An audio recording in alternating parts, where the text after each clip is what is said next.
Hello, my name is Carla Krochak, and this podcast will discuss the use of Twitter in the role of the Instructional Supervisor at the Pennsylvania Cyber Charter School. Back in the day, when one thought of defining the word Twitter, this is what they thought of: a verb, to chirp, to sing in a succession of light, high-pitched chirping sounds, which refers to birds, or to chatter or giggle in an overexcited or nervous way. But in today's world, Twitter has a whole new meaning. In fact, it is a trademark of a social networking service and website that limits the length of messages one can post to a certain number of characters. Hashtags are associated with Twitter. So what is a hashtag? The hashtag symbol is used to mark keywords or topics in a tweet.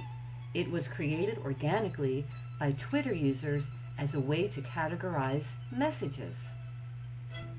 Hashtags help you find interesting tweets. People use the hashtag symbol before relevant keywords in their Twitter to categorize those tweets to show more easily in Twitter search.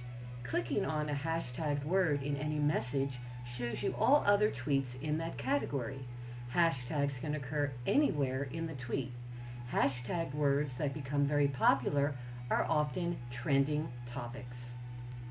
Let's look at some ways to use Twitter in education. You can join a Twitter discussion for educators, set up class chat sessions, poll the crowd and get instant feedback, find guest speakers, keep students engaged during lectures, increase civic awareness and participation, and teach English as a second language.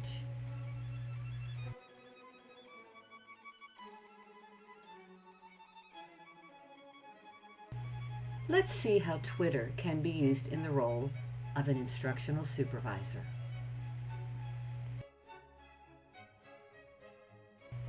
As an instructional supervisor, I have identified the following needs. Number one, students' inability to log in daily attendance between the hours of 8 a.m. and 4 p.m. Monday through Friday at the designated school portal site.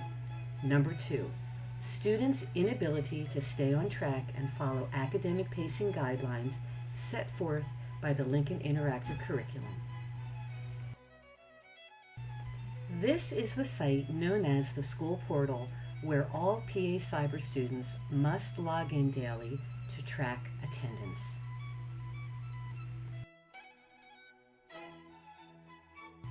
This is the site where students log in for their self-paced courses through the Lincoln Interactive Curriculum.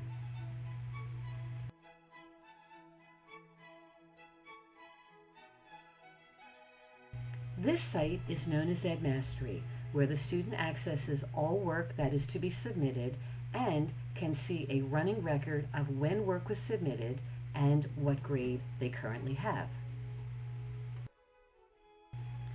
But oh, if it was only that easy. Many of my students, particularly those in high school, seem to follow Bart Simpson's famous lines, "I must not procrastinate." As an instructional supervisor, I envision using Twitter in the following ways. Number one, to implement weekly reminders at both the beginning and end of the week to remind students to submit the minimum amount of graded work required in each course, which is approximately 3 assignments. Number two, to implement daily attendance reminders to log in between the hours of 8 and 4. But as with anything, there are always anticipated barriers. First of all, students might not choose to open a Twitter account. Students who do have a Twitter account might not use it on a regular basis. There are those students who prefer email correspondence and/or phone correspondence, either live or via voicemail messages.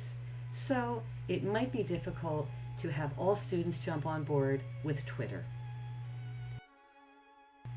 So here are some ways as an instructional supervisor I may overcome these barriers. I would have continuous reminders to encourage students to use Twitter. I would have continuous reminders of the benefits of using Twitter. And most likely I would discontinue the use of email reminders regarding their weekly work submission and logging in for daily attendance. Although this may be extreme, sometimes in order for change to occur, one must do the extreme. Whether you are an instructional supervisor or teacher in either the virtual or self-paced classroom, Twitter is happening now, and you can reap the benefits. Let's take a look at this video from Roosevelt High School in Minneapolis, Minnesota. At Minneapolis Roosevelt High School, chalkboards are out, and Twitter and instant messaging are in. You got wikis, iMovie, PowerPoint, iPhoto. Most of the times we're dealing with computers, searching on websites. Thanks in part to the University of Minnesota's Department of Curriculum and Instruction, these students at Roosevelt are weaving the social websites they use on a daily basis with traditional courses like English. My take on education is that if you don't engage the kids, you might as well be talking to the wall. Roosevelt teacher Delania Haug says using social sites like Twitter has significantly increased student engagement. Haug says students use social sites like Facebook and Twitter to communicate outside of class, so it only makes sense to use those tools to get the kids communicating during class. The point is to get them engaged and make it pertinent to them, but I'm still sneaking in there all the things that I know are good English language arts teaching and learning skills. It's all part of the university's DIGME program. That's short for digital media. The DIGME program brings the U's expertise in technology, literacy, and learning into Minneapolis high school classrooms to raise the engagement and academic achievement of the students. We know from previous research that engagement is important for achievement. U of M educational researcher Cynthia Lewis, who leads the U's partnership with Roosevelt High School, says using social media serves two purposes.